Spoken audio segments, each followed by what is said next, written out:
எங்கள் ஆளுங்களையே பிடிச்சிட்டு போய் அடிமையாக்கி ரத்தத்தை உறிஞ்சி ராஜ்யத்தை கட்டி எங்கள் காட்டு வளர்த்து வச்சு உங்கள் கஜானாவை நிரப்பிட்டு இப்போ வந்து சமத்துவம் பேசுறியா?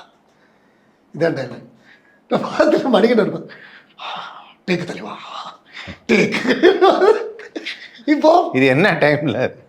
மத்தியானம் 1 மணி, 9 மணிக்கு ஆரம்பிச்சது. 1 மணி பிரேக் விடுறதுக்குள்ள இப்போ இதை பேசுனாதான் பிரேக்கு. என்ன பிரேக்கு மட்டும் என்ன, ஆனால் பிளாக் காஃபி தான் குடிக்க போகிறேன், அதுக்காக இப்படி படுத்து மணிகண்டன் ரொம்ப. ஆனால் பயங்கர என்னன்னா, மணியை வந்து நீங்கள் சொன்ன மாதிரி நான் கலகபோதை யாருன்னு தெரியும். இந்த படத்தில் ஃபஸ்ட்டு வாட்டி பார்த்தப்ப நான் அதை விட்டுட்டேன், யார் டப்பிங் பண்ணலாம் விட்டுட்டேன். 2வது வாட்டி பார்த்தப்போ தான் நீங்கள் டப்பிங் பண்ணியிருக்கிறதும் மணிகண்டன் டப்பிங் பண்ணியிருக்கிறதும் நான் உணர்றேன். ஏன்னா ஃபஸ்ட்டு வாட்டி நான் படமாக பார்த்தேன், 2வது வாட்டி இது யாருக்கு வாய்ஸ் கொடுத்துருப்பா என்ன பண்ண, அப்போ தான் தெரியுது, ஓ இது மணியோட வாய்ஸ் மாதிரி இருக்கு அப்படிங்கிறதும்.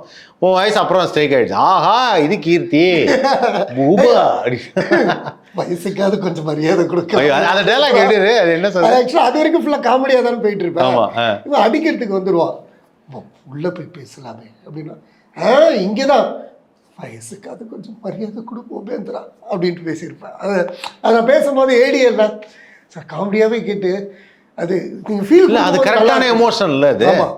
அவன் வந்து ஒரு மந்திரியா இருக்க ஒருத்தன் வந்து ராஜாவுக்கு ஃப்ரெண்டுங்கிறதுனால அவன் என்ன வேணாலும் பண்ணலாங்கிற மாதிரி இல்லை. ஸோ அந்த மாதிரி அந்த சீக்வன்ஸ். அண்ட்